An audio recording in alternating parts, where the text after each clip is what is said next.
Hi guys, I'm Madison Mary and welcome back to my channel. Today I have a brand new weekly reading vlog for you guys. So it's February 24th, it's 4 p.m. currently. So I'm headed back to Ohio this week to help my family pack up our house. Currently I'm reading Havenfall by Sarah Holland. I'm 60-something% of the way through it. I haven't picked it up since Thursday. And it's Monday, so it's kind of crazy to me, but a lot's been going on in my life. It's basically about this world where Earth is considered haven because it's the only place with non-magical beings. And then in, I forget what state it is, there's Havenfall. And Havenfall is this town in which there is this inn. And this inn is basically the waypoint to other realms. And there have always been like all these doors to all these different realms, and Havenfall, the inn, was the only place that all these different magical creatures could come and like mingle. And so we follow Maddie, and she has gone back to Havenfall for the summer in the hopes that her uncle will promote her to be his protege and that she will then eventually take over the inn. However, on her first day back, there is a murder and a lot of bad things happen, and Maddie has to step up and try and figure out what's going on before she loses Havenfall. I have a package that came yesterday from Source Books.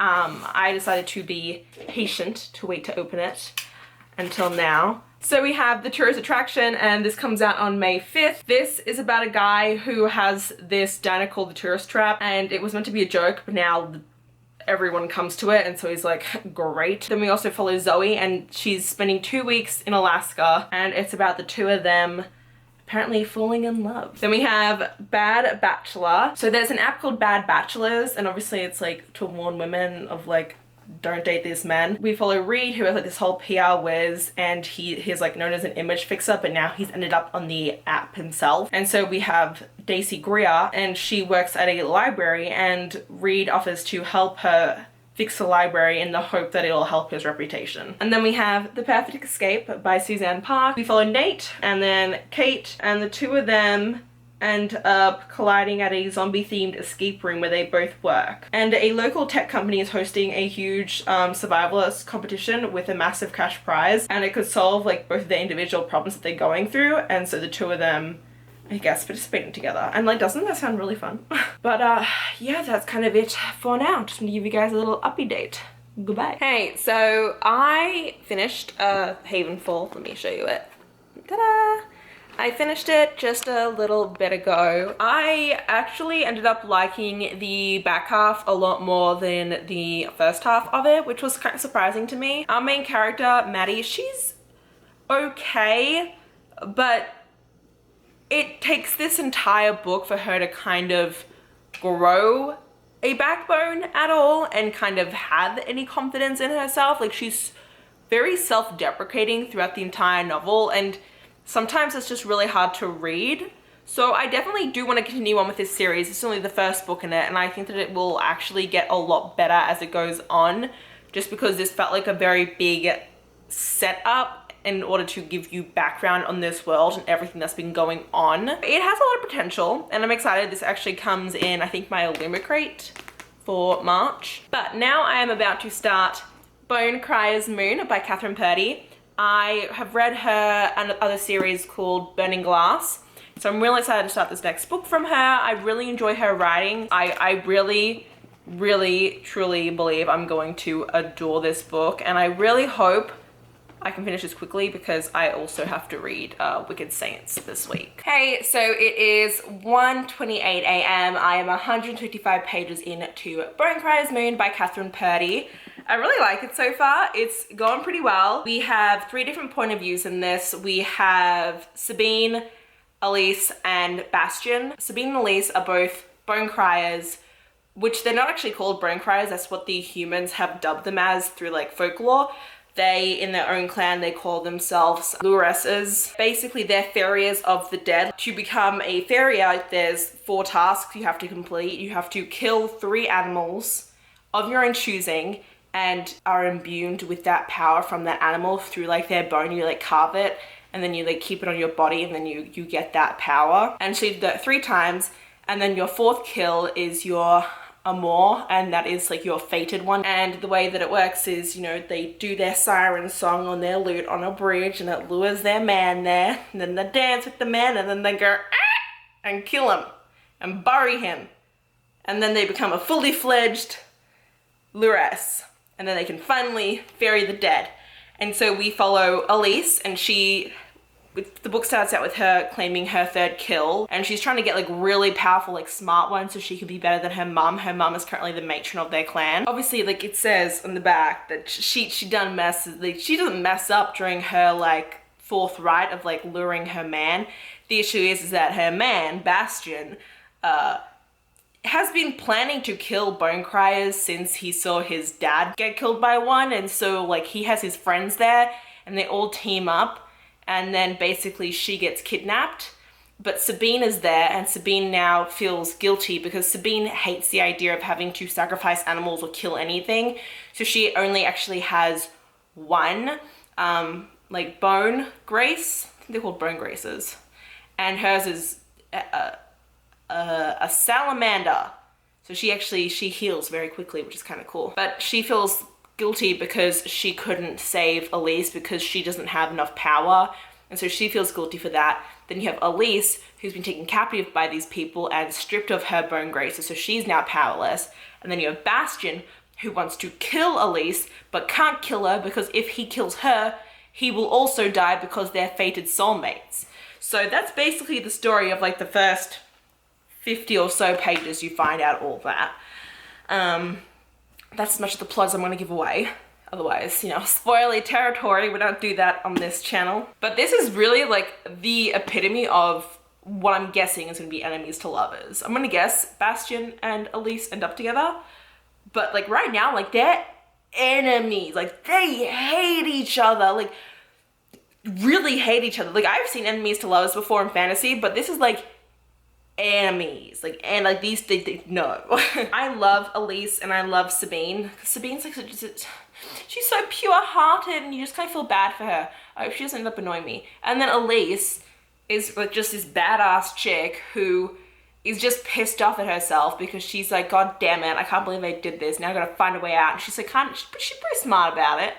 But you kind of feel bad for her at the same time because she's never been able to be enough for her mum. Her mum's always like found something wrong with whatever she's done. And then you got Bastion, and so far he doesn't really have any redeeming qualities. He's just a jerk. That's it. I'm really hoping he'll grow on me, because it kind of sucks when you don't really feel anything for the love interest. So fingers crossed that, you know, he becomes good by the halfway mark, or else that's gonna suck. Oh, there's also French in this, and they even referenced Les Dames Blanches, and so that's interesting. And it's a lot different because it's kind of talking about them in a much different way than the way that it was done in Serpent and Dove, because it's looking more at the actual lore of them. Like, because I actually googled Les Dames Blanches after I read Serpent and Dove really doesn't follow that mythology at all, but this actually is doing it a lot more so, and talking about how they were called the white women because of what they wore. Like they wore these white dresses, and that's also a thing that is mentioned in this book, is when these women do their ritual killings of their soulmates, they wear these white dresses. So I also need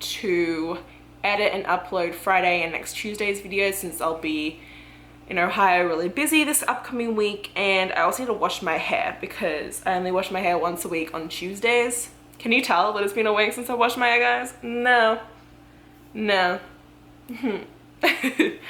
But yeah, oh, my skin's looking so shiny because I've had makeup on all day.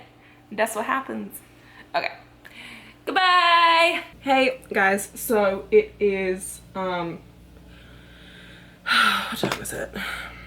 8:05 a.m. on Wednesday.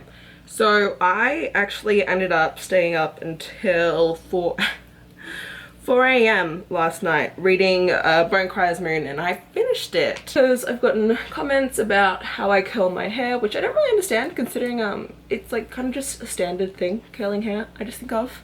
But I mean, like, I might as well just talk to you guys while I do it, so, you know, why not just, you know, knock out two birds with one stone.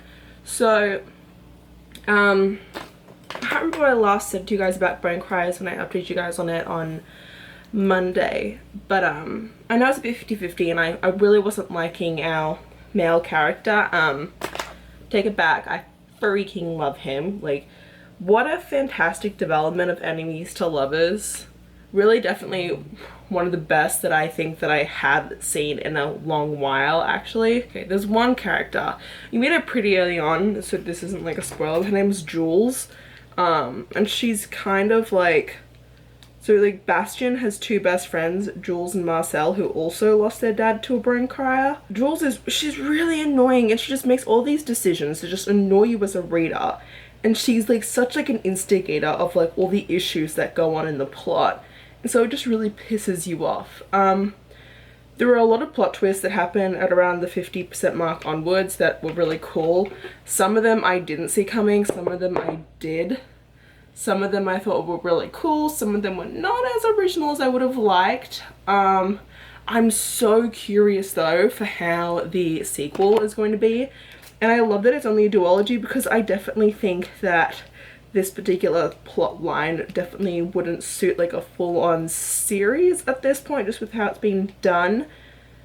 But I honestly, like, if you asked me like what I thought that the book would end with, so it would be a duology, I would never have guessed that the ending cliffhanger was gonna be how it is, like, at all. Like, that sincerely surprised me. And you know, considering that I'm a primarily fantasy reader, especially among YA fantasy, it's really cool whenever I'm surprised with how a duology ends, because I feel like a lot of the books I've been reading lately have been the first book in duologies, so I'm very happy with that. So let me quickly tell you guys how I curl my hair. So I split my hair up into different sections, and then I start doing each section one by one. I always start on my left side because I part my hair like here onwards, so this is always like a bigger chunk of hair that I always have to curl, so it always feels like when I get to the second side afterwards that it goes like 12 times quicker, which is really nice.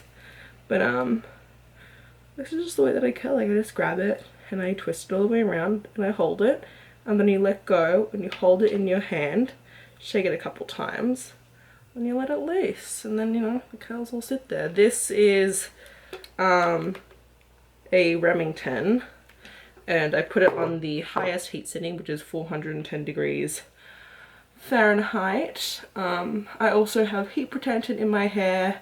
The heat protectant I use is pretty much just Moroccan oil. That's just what my mum's always used ever since I was a kid, was Moroccan oil, so it's just what I, you know, still use to this day. And this is just like basically this is basically what I do. It's really crappy weather outside. It's been raining, it's all misty. I'm probably going to be following the rain, honestly, on my way to Ohio, which is always super fun. But yeah, I'll come back once I've finished doing everything. Okay, so my hair is all done. Now I'm gonna do my makeup. Okay, I'm all ready to go. I have my earrings in. These are brand new earrings. I got these ones and I kind of really love them. They're from a brand called Choker, and so is the choker I'm wearing. And I also got another earrings from them. I'm running a bit late. I gotta leave in the next 8 minutes, but it's fine. I'll survive. Bye. So I'm finally in the car driving. It's 9:35 currently because it took me like 20 minutes to get my damn cat out from underneath my bed. I can't even.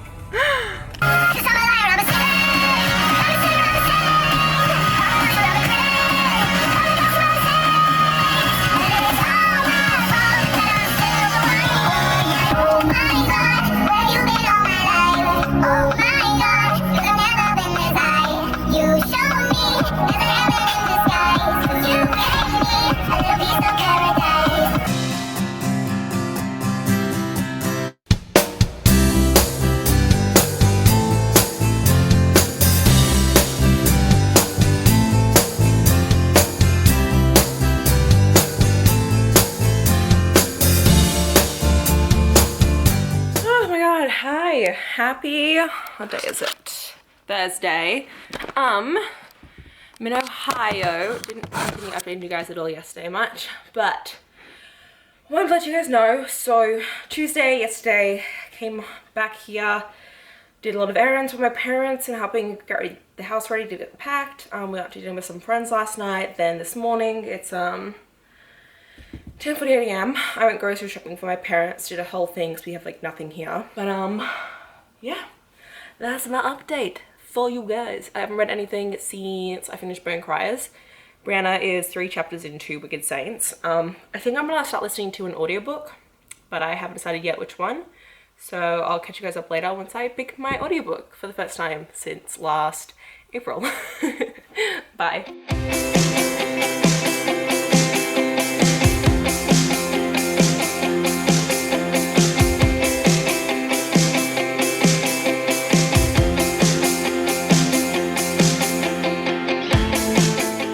Hey guys, what's up? So it is currently Friday. It's like 11 a.m. So I'm in the process of going through my dad's books. I didn't actually do it yesterday because I ended up having to help my mum with all of her clothes, because unless she has someone there helping her, she'll take like 20 hours and be like, oh, but this has memories, I can't get rid of it. I'm like, you can't wear memories, mum. This is what I'm currently dealing with. It's like great. But I figured I'd bring this down here with me because I wanted to show you guys like some of these books my dad has. Like he has these really old editions of George R.R. Martin's books. There's a box of my brother's old books, which includes like all those old Del Toro quests, which are like the best, like some of the best books I ever read. These are 4 boxes so far that we are keeping of books. So you have a lot of books, Dad.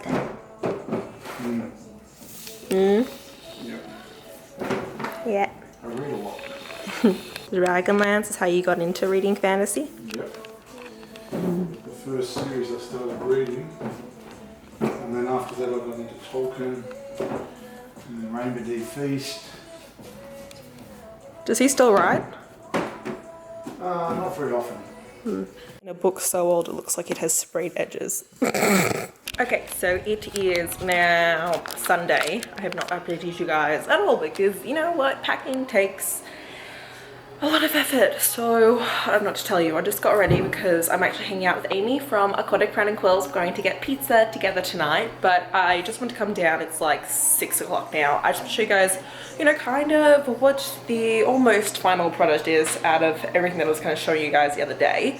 So what we have now is these are the books that my dad ended up keeping. We have 5 boxes here, which is kind of cool. We then have this box, which has got just some cookbooks in it and like cocktail books.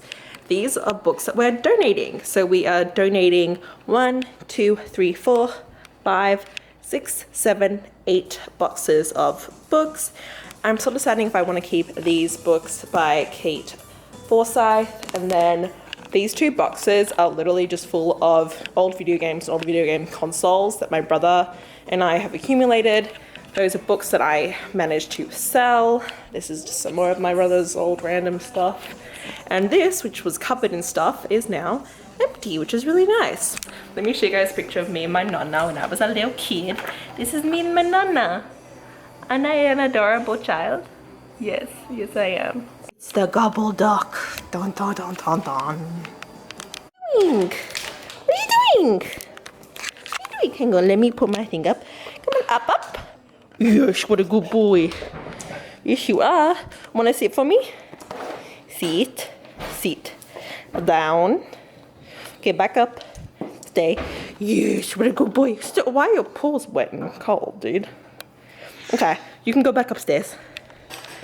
Back upstairs. Come on. Keep going. Why are you so...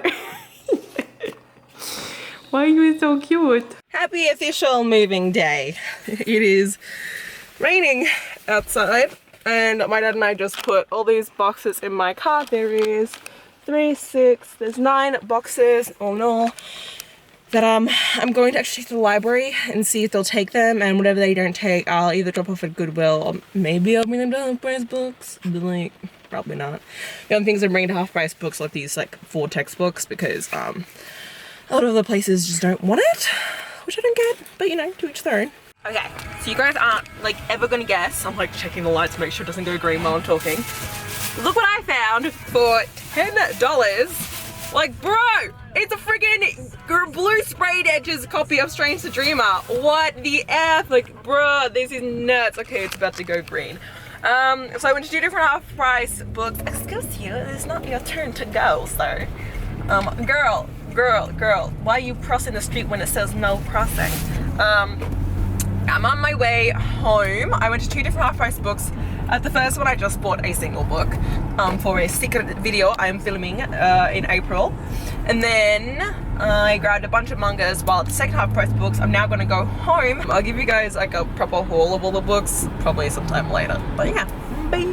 Okay, so it is, ow, my foot. Tuesday night, it's 10 p.m. now. Did not update yesterday, apart from when I was driving. I did start Awake by Natasha Preston on audiobook. It's a 7-hour audiobook and I think I've got 3.5 hours left of it. I listened to it on 1.5 times speed just because I haven't listened to audiobook in ages, and 2 times speed was just like too quick for me. So listening to that, I went into it not knowing at all what it was about, and so far I don't know what the synopsis says, but basically we follow these 2 people. We follow this girl who, when she was the age of 4, lost all of her memories, and she just has never gotten them back. She's 16 currently. And then there's this new guy who comes to school, and the 2 of them really hit it off right away, and they're like always flirting, and you find out that he is actually part of this cult. And this cult wants this girl for some reason, and that's what you know. So it's been really interesting because I went into this not even knowing it had any cult aspect to it. And as I was like listening, I go, these people sound kinda like a cult. And then I kept going and I was like, yeah, no, it really does. And I kept going and I go, yep, nope. They're a cult. That is definitely a cult. But yeah, I'm really enjoying it so far. It's nice to be getting back to an audiobook. I like these ones too because Natasha Preston's audiobooks are always narrated in English. British, like British English is what I mean, like they're not American. So I just always really enjoy listening to them. But that's that, and then I can't get over how shiny my face looks. It's fine. Just now, I just read 60 pages of Wicked Saints! I did it! I'm so proud of myself. I guess we're not following all 3 POVs. Everyone always just talks about it being like 3 characters, and that's Malachiash, Seraphim, and Nadia. And I thought that like we got to see all 3 of them, but it's just been alternating between chapters from Nadia and Seraphim.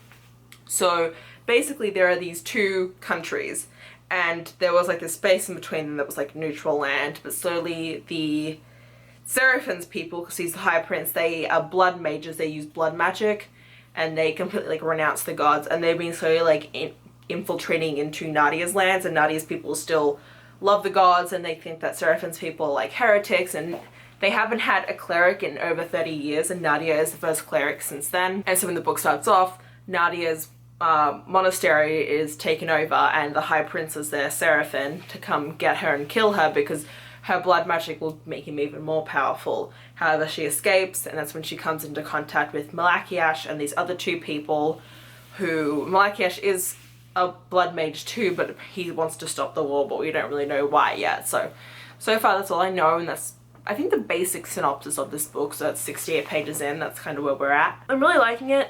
I don't like Seraphim at the moment, but Katie says that by the end of the book you kind of do. So we'll see. I love Malachiash so much. That's that. I'm gonna quickly show you guys like a mini haul of what I got at Half Price Books. These are the mangas that I picked up at Half Price Books. They were all like $4 each. So this is one of Arina Tanemura's short stories. There's like a bunch of one-shots in here. We have Arisa Volume 1. We have My Little Monsters Volumes 1 through 5. LDK Volumes 5 through 7, and The Young Master's Revenge Volumes 1 through 3. As I told you guys, we got the blue edition of Strange the Dreamer for $10. Then I got ɪᴛᴛᴇʀ by J. Carissa, which is the 3rd book in this series by him, which are really hard to get in hardcover, so I was really glad I saw this. Then I got Beautiful Bastards Bastard by Christina Lauren, and I've been told that like Christina Lauren's original series, like this one, is very steamy and sexy, so I got this. And then from Steph from Shut Up and Read, she sent me her arc of The Library of the Unwritten, which I've been wanting to read because Riley from Riley Marie loved it, and so makes me excited for it. But yeah, that's kind of it for this video. Not much else I have to tell you guys. If you guys did enjoy this reading vlog, please hit the like button down below if you want to see more of me. Please subscribe to my channel, and until next time, thanks a bunch guys. Bye!